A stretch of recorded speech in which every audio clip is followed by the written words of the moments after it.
ನಮಸ್ತೆ ಸರ್. ಗುರು ಬ್ರಹ್ಮ ಗುರು ವಿಷ್ಣು ಗುರುರ್ದೇವೋ ಮಹೇಶ್ವರ ಗುರು ಸಾಕ್ಷಾತ್ ಪರಬ್ರಹ್ಮ ತಸ್ಮೈ ಶ್ರೀ ಗುರವೇ ನಮಃ. ಆಶಾ ಮೇಡಮ್ ಹೇಳಿದಂಗೆ ಯಾವುದೇ ಒಂದಕ್ಕೂ ಗುರು ಮುಖ್ಯ ಆಗ್ತಾನೆ. ತಂದೆ ತಾಯಿ ಎಷ್ಟು ಮುಖ್ಯವಾಗ್ತಾರ, ನಂತರ ಗುರುಸ್ಥಾನ. ಯಾಕೆ ಅಂತಂದರೆ ನನ್ನ ಸ್ವಂತ ಅನುಭವ ನಾನು ಹೇಳ್ತಾ ಇದ್ದೀನಿ. ಈ ಲಲಿತಾ ಸಹಸ್ರನಾಮ ನಾನು ತುಂಬ ಯೂಟ್ಯೂಬಲ್ಲಿ ಹಾಕಿ ಕಲ್ತಿದ್ದೆ. ಬಟ್ ಯಾವತ್ತೂ ನಂಗೆ ಅದು ಅಷ್ಟು ಕಾನ್ಫಿಡೆನ್ಸಾಗಿ ಹೇಳಲಿಕ್ಕೆ ಯಾವತ್ತೂ ಬರಲಿಲ್ಲ. ಅವ್ರು ಫಾಸ್ಟ್ ಹೇಳಿದ್ರೆ ಸ್ಲೋ ಮಾಡಿ ಹೇಳಿದರೆ ಅದೇನೋ ಒಂದು ಹಂಗೆ ಆಗ್ತಾಯಿತ್ತು. ಆದರೆ ಇಲ್ಲಿ ಬಂದು ಇವರ ಗೈಡೆನ್ಸಲ್ಲಿ ನಾನು ಕಲಿತ ಮೇಲೆ ಈಗ ತುಂಬ ಚೆನ್ನಾಗಿ ಹೇಳೋಷ್ಟು ಧೈರ್ಯ ನನಗೆ ಬಂದಿದೆ. ಆ ಒಂದು ಇದಕ್ಕೆ ಅವ್ರಿಗೆ ತುಂಬ ನಾನು ಚಿರಋಣಿಯಾಗಿದ್ದೀನಿ.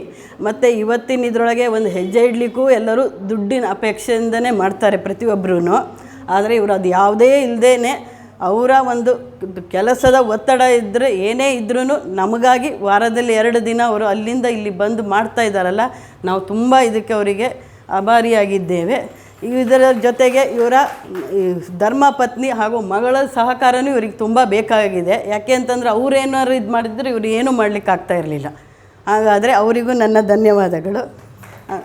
ಇಲ್ಲಿ ಬಂದು ಆ ಒಂದು ಗಂಟೆ ಕಾಲ ಏನು ನಾವು ಕಲಿತಿದ್ದೇವ ಅದು ನಮಗೆ ತುಂಬ ಹೆಲ್ಪ್ ಆಗಿದೆ. ಮೊನ್ನೆ ಅವರು ಆ ಯೋಗ ನಿದ್ರೆದೊಂದು ನಮಗೆ ಒಂದು ಪ್ರಾಕ್ಟಿಕಲ್ ಮಾಡಿಸಿದ್ದಾರೆ. ಅದರಿಂದ ತುಂಬ ನಮಗೆ ಹೆಲ್ಪ್ ಆಗಿದೆ ಅಂತ ಹೇಳ್ತೀವಿ. ಯಾಕೆಂದರೆ ಸಾಧಾರಣ ಯಾವುದೇ ಮನುಷ್ಯ ಮನೆಯಲ್ಲಿ ಇದ್ದಾಗ ಈ ಸಂಜೆ ಟೈಮಲ್ಲಿ ಅವನಿಗೆ ತುಂಬ ಬೇಜಾರಿನ ಒಂದು ವಾತಾವರಣ ಇರುತ್ತೆ. ನನಗೆ ಅನಿಸಿದ್ರೊಳಗೆ ನನಗೆ ಹಂಗೆ ಆಗ್ತಾ ಇತ್ತು. 6 ಗಂಟೆ ನಂತರ ಏನೋ ಬೇಜಾರು ಏನಂತ. ಆದರೆ ಇಲ್ಲಿ ಬಂದು ಈ ಕ್ಲಾಸೆಲ್ಲ ಇದು ಮಾಡಿದಾಗ ನಾವು ಏನು ಮಾಡ್ತೀವಿ, ಆವಾಗ ಅವ್ರು ಹೇಳಿರೋದು ನೆನಪಾಗುತ್ತೆ ನಮಗೆ. ಕೆಲವೊಂದಷ್ಟು ವರ್ಡ್ಗಳಿಲ್ಲಿ ನಮಗೆ ಅವ್ರು ಹೇಳಿದ್ದಾರೆ. ಅದನ್ನು ನಾವು ಅಲ್ಲಿ ಮನೆಯಲ್ಲಿ ಅದನ್ನು ಇದು ಮಾಡಿದಾಗ ನಮಗೆ ಅದು ಎಷ್ಟೋ ಇದಾಗತ್ತೆ. ಮತ್ತು ಡೈಲಿ ನಾವು ಚಾಟಿಂಗ್ ಮಾಡ್ಕೊತೀವಿ.